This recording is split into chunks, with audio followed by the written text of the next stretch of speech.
The rifle made almost no sound when it fired. Just a sharp breath of air, like wind through a canyon crack, followed by the distant clang of lead-striking steel 300 yards downrange. The Army marksmen standing in the snow at Fort Laramie had just heard their Springfield rifles boom across the valley like thunder, and now they watched in silence as this lone mountain man with his strange weapon hit targets they had missed. It was winter 1852, and what happened in the next hour would challenge everything the United States Army believed about firearms, accuracy, and the possibilities of frontier innovation. Before we begin, let us know in the comments where you're watching from today. And if stories about frontier innovation and impossible achievements speak to you, make sure you hit that subscribe button, because tomorrow's story might be even more remarkable than this one. The clearing outside Fort Laramie stretched flat and white under a gray February sky. Snow had fallen the night before, leaving everything smooth and unmarked except for the boot prints of soldiers who had been preparing the shooting course since dawn. Wooden targets stood at intervals stretching from 50 yards to 300, each one marked with circles of black paint against pale lumber. A crowd had gathered despite the cold. Soldiers in blue uniforms, traders in buckskin and wool, Lakota observers from the nearby camps, and fort civilians all stood in clusters, their breath fogging the air as they waited for the demonstration to begin.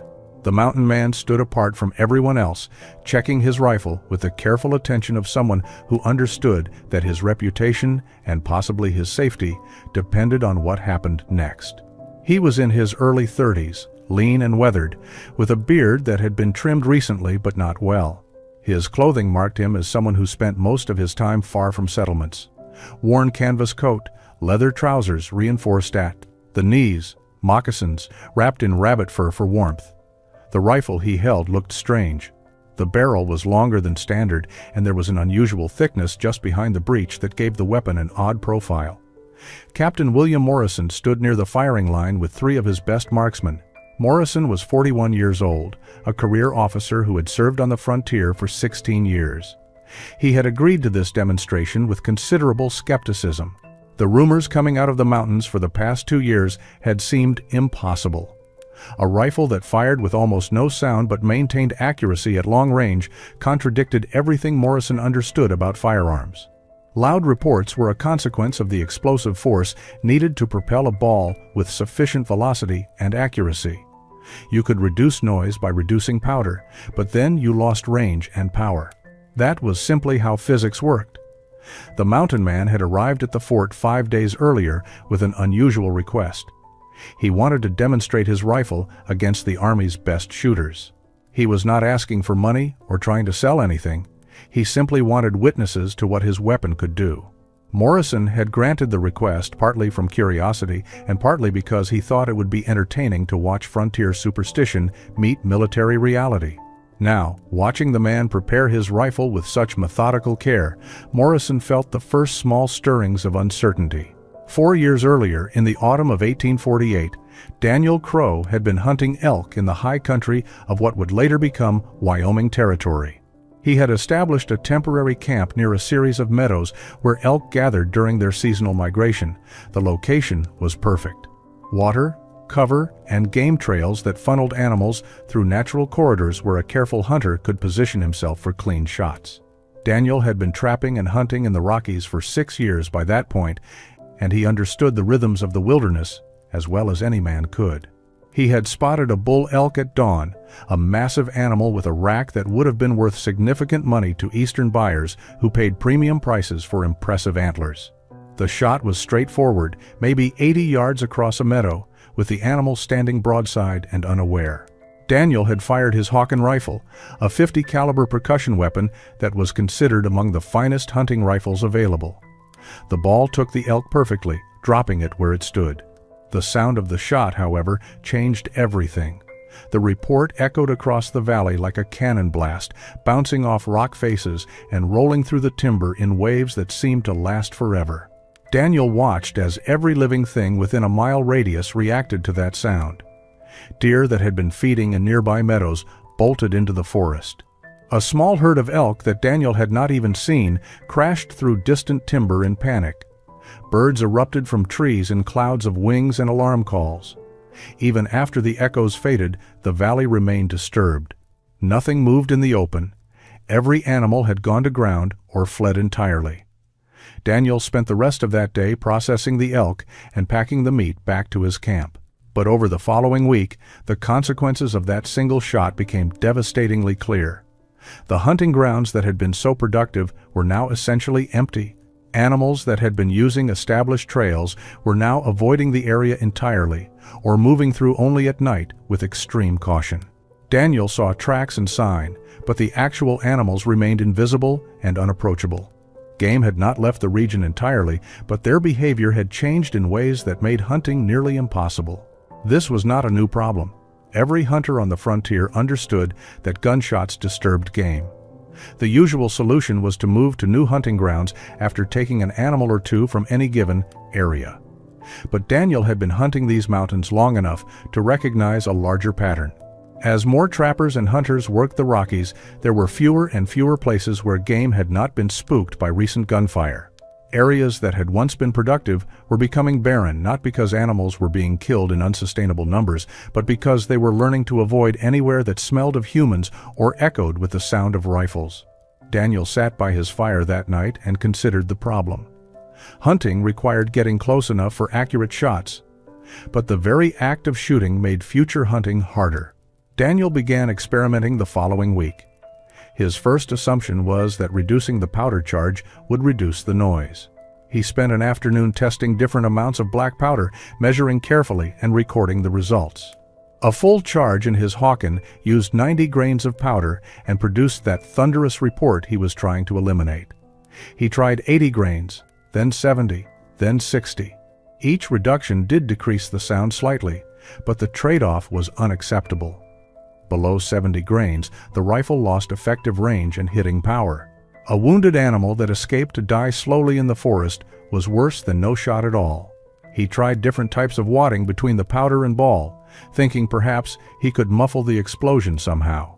He used extra cloth patches, leather scraps, even moss packed tightly. Nothing made a significant difference. The problem was fundamental. Black powder burned explosively, creating massive amounts of hot gas that escaped the barrel with violent force. That escaping gas was what created the noise. You could not eliminate the sound without fundamentally changing how the weapon worked. Daniel experimented with barrel length. He had heard theories that longer barrels gave powder more time to burn completely, potentially reducing the blast at the muzzle. He bought a rifle barrel blank from a trader passing through the region and spent 2 weeks working with basic tools to create a test barrel that was 8 inches longer than standard. The result was marginal at best. The rifle was awkward to handle, the additional length made it difficult to maneuver in timber, and the noise reduction was barely noticeable. He tried wrapping the barrel in leather, then in layers of wool and canvas, thinking perhaps he could insulate the sound somehow. This accomplished nothing except making the rifle even more unwieldy and causing the barrel to overheat after multiple shots. The wrapping material caught fire during one test, forcing Daniel to tear it off quickly and stamp out the smoldering fabric in the snow.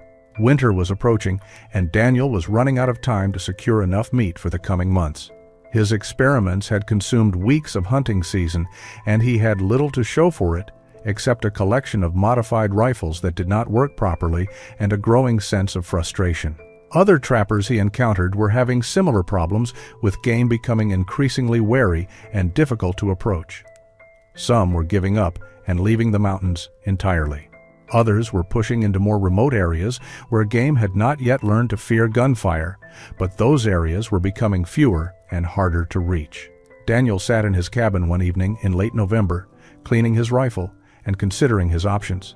He could abandon the mountains and try to find work elsewhere. He could continue hunting the traditional way and accept the diminishing returns, or he could keep searching for a solution that might not exist. Outside, snow began to fall, heavy and steady, muffling every sound in the forest. The snow fell for 3 days without stopping. Daniel remained in his cabin, watching through the single window as the world outside disappeared under white silence. On the second day, he noticed something unusual. A branch snapped somewhere in the timber, loud, enough that he would normally have heard it clearly from 100 yards away. But the sound was strangely muted, arriving at his ears soft and indistinct. The falling snow was absorbing sound in ways that seemed almost impossible. He stepped outside on the third morning when the storm finally cleared. The snow was nearly 3 feet deep, and the silence was profound. Daniel clapped his hands together sharply. The sound was flat and dead, completely lacking the sharp crack he expected. He shouted. His voice seemed to fall into the snow and vanish. He fired his rifle into the air, and while the report was still loud, it was noticeably quieter than normal. The snow in the air and piled on every surface was acting like a blanket, trapping and absorbing sound waves before they could travel and echo. Daniel stood in the clearing, holding his rifle and thinking. Snow absorbed sound by providing millions of soft surfaces that dampened vibrations. Could something similar be built into a rifle? Not snow, obviously, but some kind of chamber or system that would capture the explosive gas and disperse it gradually rather than letting it all blast out the muzzle at once? The idea seemed absurd at first. How could you trap gas inside a weapon that needed to expel a projectile? But the more he considered it, the more he realized it might be possible. The key would be creating a space where gas could expand and slow down before being released. If most of the gas could be captured in a chamber and allowed to cool and disperse gradually, perhaps only a fraction of the normal blast would exit the muzzle alongside the ball. The ball itself would still travel at full velocity because it would leave the barrel before the gas expansion reached its peak. But the sound could be dramatically reduced. Daniel spent the next week sketching designs in charcoal on pieces of bark and scrap leather. He had no formal engineering training, but 6 years of maintaining and repairing his own equipment in the wilderness had given him a practical understanding of how mechanical systems worked. The design that emerged was simple in concept, but would be difficult to execute. He would need to modify the barrel itself, creating an expansion chamber just behind the muzzle. The chamber would need to be precisely sized. Too small, and it would not capture enough gas to make a difference. Too large, and it would reduce the velocity of the ball. He would also need help. The modifications required metalworking skills and tools he did not possess.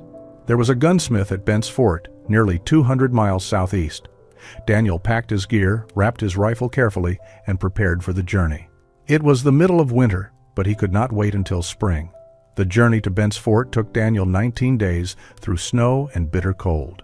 He arrived in mid-December to find the fort busy with traders waiting out the winter. The gunsmith was a German immigrant named Heinrich Weber who had been working at the fort for 8 years.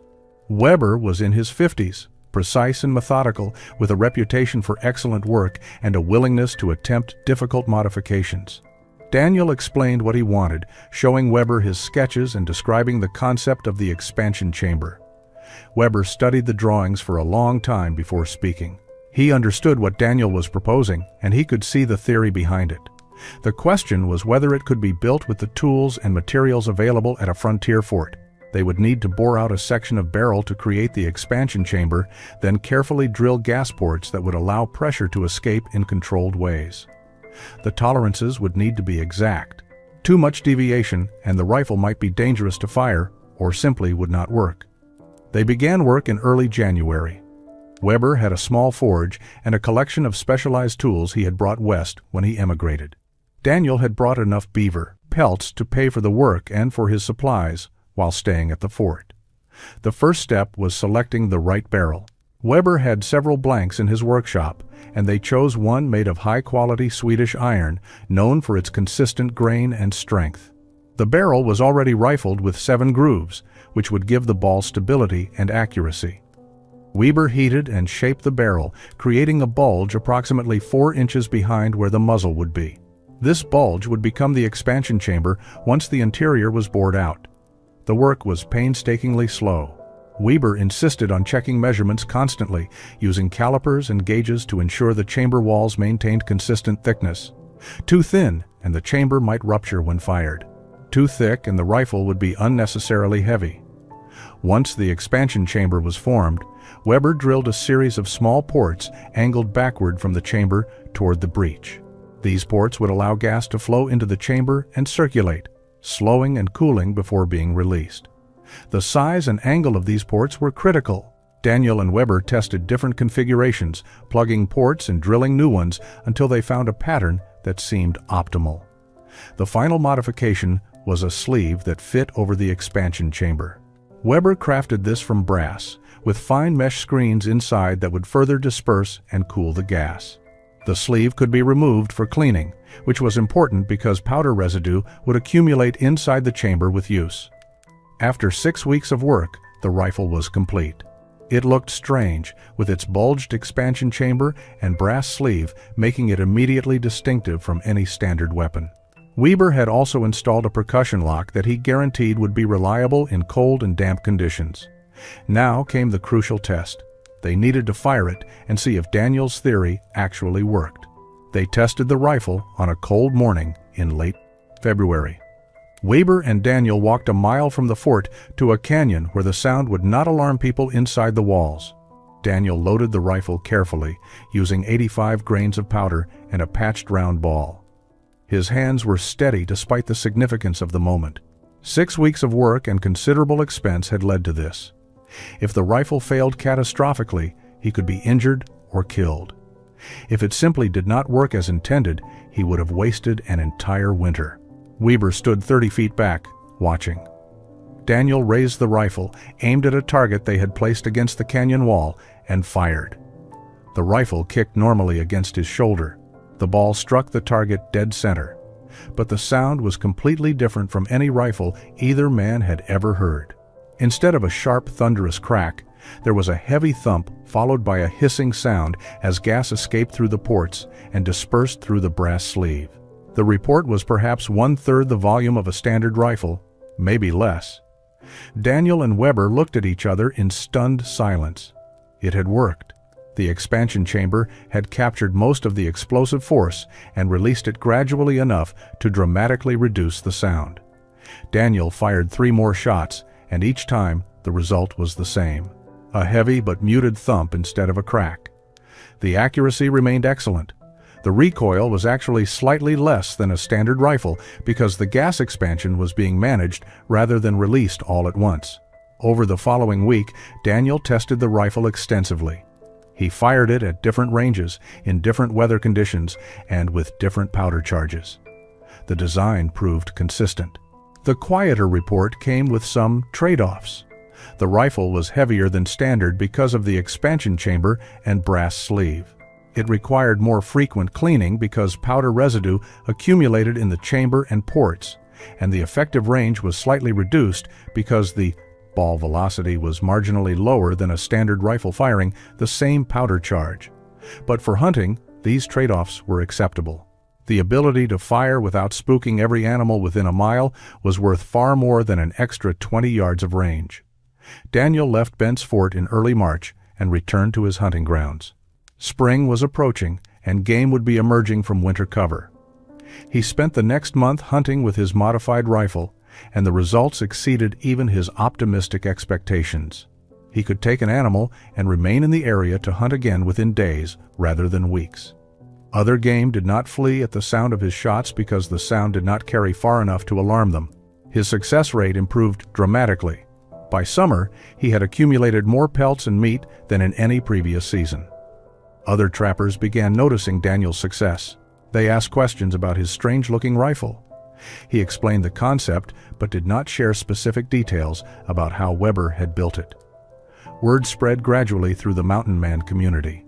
By the autumn of 1851, stories about Daniel Crow and his quiet rifle had reached Fort Laramie. The fort was a major hub on the Oregon Trail and served as a supply point for military operations across the northern plains and Rocky Mountain regions.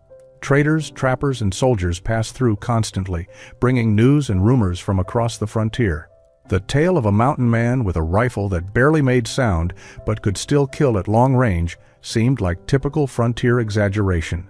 But enough people had mentioned Daniel specifically, and enough claimed to have witnessed his hunting success firsthand, that some officers began paying attention. Captain William Morrison heard the story in November from a trader who had spent the summer in the mountains. The trader described watching Daniel take 3 elk from the same meadow over the course of a single week, something that should have been impossible given how gunfire normally spooked game. Morrison was skeptical but intrigued. The United States Army was always interested in firearms innovations. Anything that could provide tactical advantages deserved investigation. A rifle that could fire without revealing the shooter's position through sound would have obvious military applications. Morrison sent word through the network of traders and mountain men that he would like to meet this Daniel Crow and see his rifle. The message included an invitation to Fort Laramie and a promise that Daniel would be compensated for his time. Morrison expected the invitation might be ignored. Mountain men were notoriously independent and often suspicious of military authority. But 3 months later, in February of 1852, Daniel arrived at the fort. Morrison met with him in the fort's headquarters building. Daniel was reserved but not hostile, answering questions directly and showing Morrison the rifle. Morrison examined the weapon carefully, noting the expansion chamber and brass sleeve. The craftsmanship was excellent, but the design was unlike anything he had seen. Daniel explained the basic principle without revealing all the specific details of construction: gas expansion and controlled release. Simple in concept, difficult in execution. Morrison proposed a demonstration. He would assemble 3 of the fort's best marksmen. They would compete against Daniel in a shooting match with witnesses present. If Daniel's rifle performed as claimed, Morrison would write a detailed report to his superiors recommending further investigation. Daniel agreed. He had not come to Fort Laramie seeking fame or contracts. He had come because he was proud of what Heinrich Weber had built and wanted recognition for the innovation. He also knew that military interest might lead to improvements in the design or wider adoption of the concept, which could benefit hunters and trappers across the frontier. They scheduled the demonstration for 1 week later, giving Morrison time to prepare the shooting course and assemble observers. Word spread quickly through the fort and surrounding camps. By the morning of the competition, nearly 200 people had gathered to watch. Soldiers, civilians, traders, and native observers all stood in the cold, waiting to see if the rumors were true. The competition began at mid-morning with the sky overcast and the temperature well below freezing. Captain Morrison explained the rules to the assembled crowd. There would be 3 stages. First, accuracy at 50 yards against standard circular targets. Second, rapid shooting at 100 yards against multiple targets. Third, long-range precision at 300 yards against smaller targets. Each shooter would fire 5 shots per stage. Scoring would be based on accuracy, with ties broken by tightest grouping. The Army marksman went first. Sergeant Thomas Kellerman was the first shooter, a veteran of 12 years who had won the fort's shooting competition 3 years running. He fired his Springfield rifle at the 50-yard targets with methodical precision. Each shot produced the familiar thunderous crack that echoed across the valley. His grouping was excellent, all 5 shots within the innermost circle. The crowd murmured approval. Corporal James Wade went next, achieving similar results. Private First Class Robert Chen, the youngest of the 3 marksmen at 24 years old, matched his more experienced colleagues. All 3 Army shooters demonstrated exactly what Morrison had expected: professional competence and excellent accuracy. Then Daniel stepped to the firing line. The crowd grew quieter, anticipation building. He loaded his rifle with the careful movements of someone who had performed this action thousands of times. Powder measured, ball patched and seated, percussion cap placed. He raised the rifle, aimed briefly, and fired. The sound was startling in its difference. That heavy thump followed by the hiss of dispersing gas. No sharp crack, no rolling echo across the valley, just a sound like someone striking a log with a mallet, muted and directional. The ball struck center on the target. Daniel reloaded and fired again. Same quiet report, another center hit. He completed all 5 shots in less time than the Army marksman had taken because his rifle required no different loading procedure despite its unusual design. His grouping was slightly tighter than Kellerman's. The crowd stood in stunned silence for a moment before breaking into conversation. The rifle truly was as quiet as the rumors claimed. The second stage at 100 yards tested rapid shooting. The targets were man-sized silhouettes made of painted wood. The Army marksmen performed well, though the increased range showed more variation in their accuracy. Wade missed 1 target entirely when wind caught his shot. Chen's grouping spread wider under the pressure of shooting faster. But all 3 demonstrated solid competence. Daniel's performance at this range was nearly identical to the first stage. The quiet report of his rifle became familiar to the watching crowd, though no less remarkable. He hit all 5 targets, and his grouping remained tight despite the longer distance. Morrison watched with growing interest. The rifle was not just quiet, it was accurate. The two qualities combined in ways that contradicted his assumptions about firearms design. The third stage would be the real test. 300 yards in winter, wind against targets half the size of the previous ones. This was where superior equipment and skill separated from mere competence. The 300-yard targets were wooden squares painted white with black centers, each one measuring roughly 18 inches across. At that distance, they appeared small and indistinct, especially against the snow. Wind had picked up as the morning progressed, gusting unpredictably across the valley. This kind of shooting required judgment as much as accuracy. A marksman had to read wind speed and direction, estimate how much the ball would drift during flight, and adjust aim accordingly. At 300 yards, a difference of inches in aiming point could mean a complete miss. Sergeant Kellerman fired first. His initial shot missed the target entirely, the ball striking snow 3 feet to the right. He adjusted, and his second shot clipped the edge of the target. His third shot hit closer to center. His fourth and fifth shots were solid hits. Acceptable performance, but not exceptional. Corporal Wade struggled more with the distance. He managed 3 hits out of 5 shots, with 2 complete misses.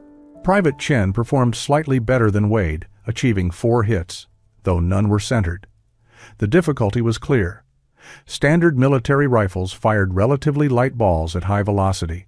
This gave them good range, but the light projectiles were more susceptible to wind drift. At 300 yards, even moderate wind could push a ball significantly off course. The Springfield rifles the Army used were excellent weapons for their intended purpose, but extreme long-range accuracy in adverse conditions was not their primary design goal. Daniel loaded his rifle and settled into position. He took longer to aim than he had at shorter ranges, clearly reading the wind and calculating his hold. When he fired, the quiet thump seemed almost anticlimactic after the thunder of the Army rifles. The ball struck the target just left of center. Good, but not perfect. He reloaded, adjusted his aim fractionally, and fired again. This shot hit dead center. His third, fourth, and fifth shots all grouped tightly around the center mark. The difference was immediately apparent to anyone who understood firearms. Daniel's rifle fired a heavier ball at slightly lower velocity. The heavier projectile was less affected by wind, maintaining a more stable flight path over long distance. The reduced velocity meant a more arched trajectory. But at 300 yards, that was manageable with proper aim adjustment. The trade-off that had seemed like a disadvantage at closer ranges became an advantage at extreme distance. Captain Morrison walked to the targets with several other officers to verify the results. The scoring was decisive. Daniel had outperformed all 3 Army marksmen at the longest range, and his overall performance across all 3 stages was superior. The crowd applauded, a genuine response to skill they had just witnessed. Daniel lowered his rifle and stood quietly, accepting the recognition, but not seeking more. Morrison returned to the firing line and extended his hand. Daniel shook it. The captain's expression was thoughtful, already considering what this demonstration meant. The quiet rifle was not just a curiosity, it was a genuinely superior design for specific applications. The question now was what would happen next. Captain Morrison invited Daniel to his office that evening. A fire burned in the stone hearth, driving back the winter cold. Morrison poured whiskey into 2 tin cups and sat across from Daniel at a simple wooden table. He spoke directly, as was his nature. The Army would be interested in Daniel's rifle design. Morrison would write a detailed report to his superiors describing what he had witnessed. There might be interest in purchasing rights to the design or commissioning Heinrich Weber to produce rifles for military testing. Was Daniel willing to discuss such possibilities? Daniel sipped the whiskey and considered his answer carefully. He explained that the rifle design belonged as much to Weber as to himself.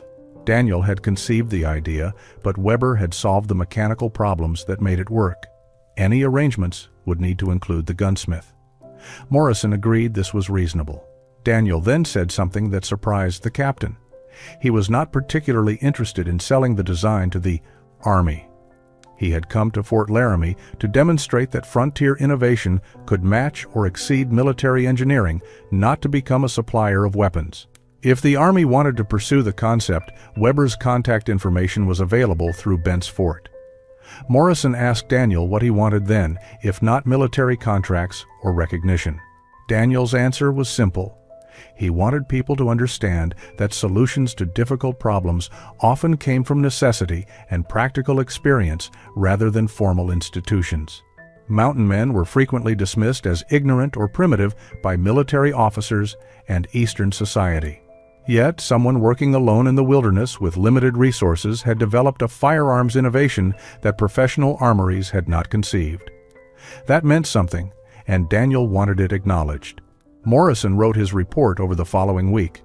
It was thorough and honest, describing the demonstration in detail and recommending further investigation of the expansion chamber design. The report noted that while military applications might be limited due to the rifle's weight and maintenance requirements, the concept had merit for specialized roles. Scouts, sharpshooters, and advanced reconnaissance units could benefit from weapons that did not reveal their positions through sound. Daniel left Fort Laramie in early March, returning to the mountains with supplies purchased from his demonstration payment. He continued hunting and trapping for another 6 years before finally leaving the frontier in 1858. His rifle remained with him throughout those years, reliable and effective. When he eventually settled in western Oregon, he brought the weapon with him, though he rarely used it in his new life as a farmer. Heinrich Weber received inquiries from the Army, but declined to pursue large-scale production. He was a craftsman, not a manufacturer, and had no interest in running a factory. He did build several more rifles using the expansion chamber design for individual clients willing to pay premium prices. The concept influenced later firearms development, particularly in sound suppression technology that would not mature until the 20th century. Daniel Crow's impossible rifle had proven that innovation could emerge from anywhere when necessity demanded it, and skill met determination in the wilderness.